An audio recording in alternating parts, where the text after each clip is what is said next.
காசாவிற்கு மனிதாபிமான பயணத்திற்காக பயணம் செய்ய திட்டமிடும் மலேசிய ஆர்வலர்கள் தங்கள் திட்டங்களை ஒத்திவைக்க அறிவுறுத்தப்பட்டுள்ளதாக பிரதமர் டதஸ்ரீ அன்வார் இப்ராஹிம் தெரிவித்தார்.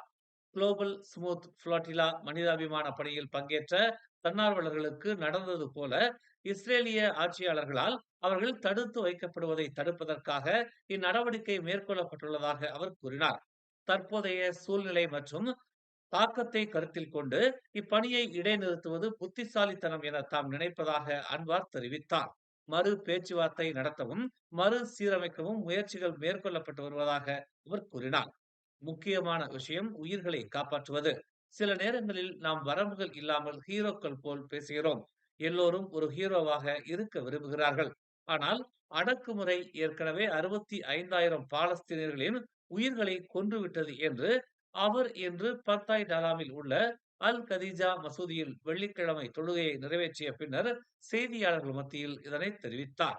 இஸ்ரேல் தேசத்தால் கொடூரமாக ஒடுக்கப்படும் பாலஸ்தீனியர்களை காப்பாற்றுவதும் மனிதாபிமான உதவி மற்றும் உணவுகளை வழங்குவதும் இப்போது அனைத்து தரப்பினரின் பொறுப்பு என்று அவர் வலியுறுத்தினார்.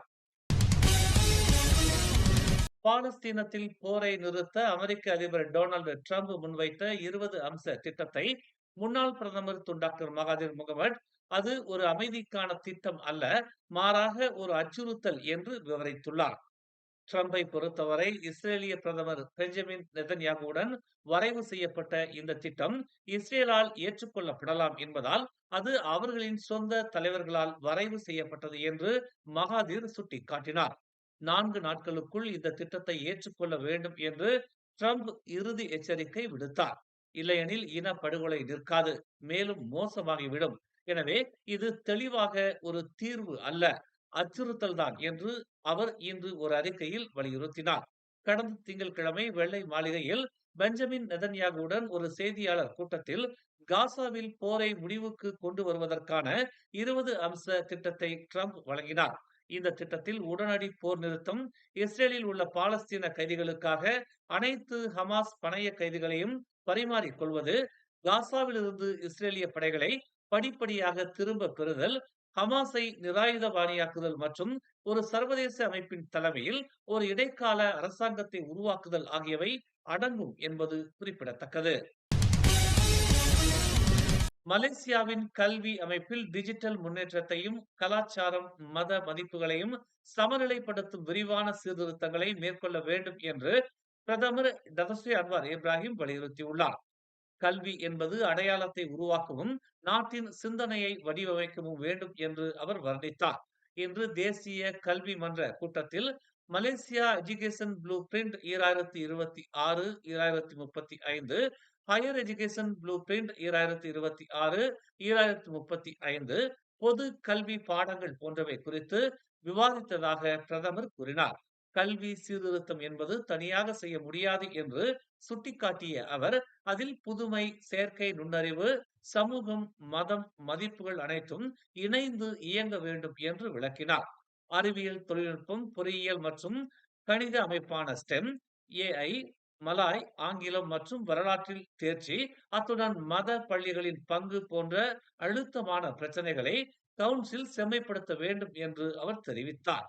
போட்டித்தன்மை வாய்ந்த மற்றும் தேசிய அடையாளத்தில் வேரூன்றிய கல்விக்கான எதிர்காலத்தை உருவாக்க பல்கலைக்கழகங்களுக்கும் மலேசிய அறிவியல் அகாடமிக்கும் இடையேயான இணக்கத்தை வலுப்படுத்த வேண்டும் என்றும் அவர் கேட்டுக்கொண்டார்.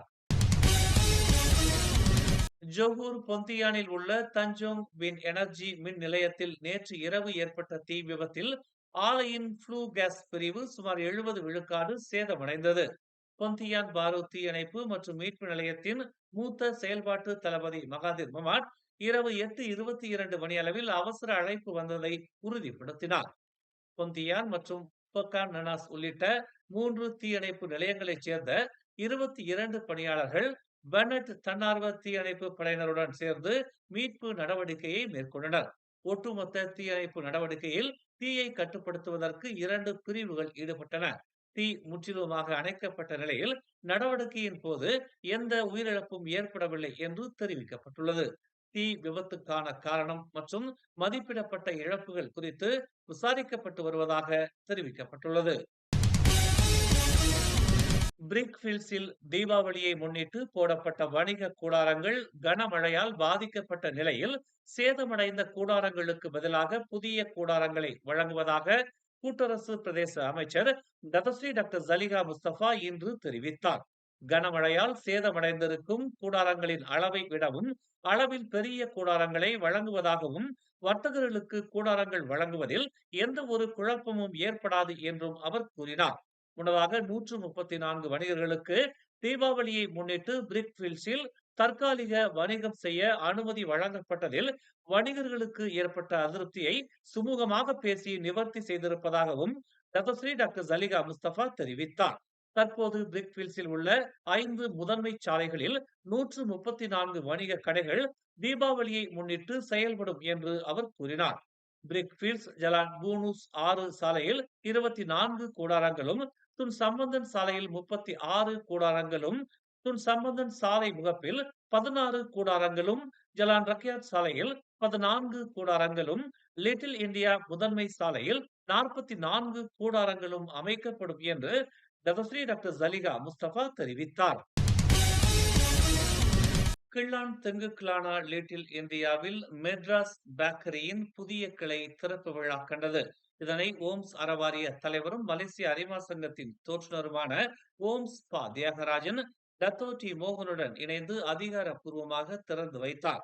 ஸ்லாங்கூர் மாநில தமிழ் பள்ளிகளின் முன்னாள் அமைப்பாளர் க முருகன், ஸ்லாங்கூர் தமிழ்ச்சங்க தலைவர் சேகரன், மலேசிய கலை பிரபலங்கள், தொழிலதிபர்கள் உட்பட ஏராளமானோர் இந்நிகழ்வில் கலந்து கொண்டனர். முக்கிய விருந்தினராக தமிழக திரைப்பட நடிகர் பிரேம்ஜி கலந்து கொண்டு மெட்ராஸ் பேக்கரியின் கட்டிங் டீ அருமையாக இருப்பதாக உற்சாகத்தோடு தெரிவித்தார்.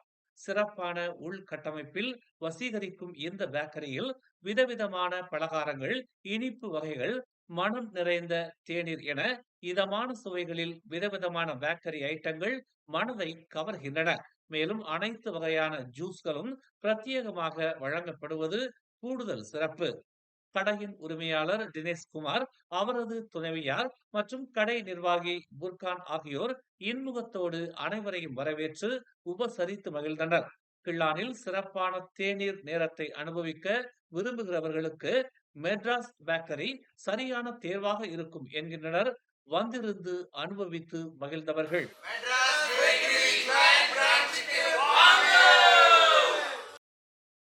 தேன் சுவை திரை இசை 2.0 திரைப்படங்களில் கவிஞர்களின் சுவையான கவிதை வரிகளில் வெளிவந்த அற்புதமான பாடல்களை கேட்பதோடு கவிதை விளக்கத்துடனும் திரைத்துறை செய்திகளுடனும் படைக்கப்படும் நிகழ்ச்சி தேன் சுவை திரை இசை 2.0. சுவையான பல்சுவை உணவு வகைகளை சுவைத்துக் கொண்டே இனிமையான பாடல்களை கேட்டு மகிழலாம்.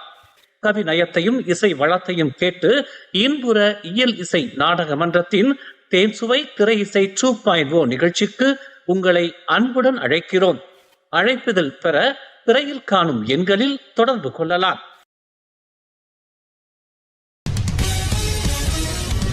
மேலும் செய்திகளை தெரிந்து கொள்ள தமிழ் மலர் நாளிதழை பாருங்கள். எங்களோடு இணைந்திருக்க மலர் டிவியை பதிவு செய்து கொள்ளுங்கள். உறவுகள் மகிழ்ந்திட விருப்பம் மற்றும் பகிர்வு சேவையை சொடுக்கிடுங்கள்.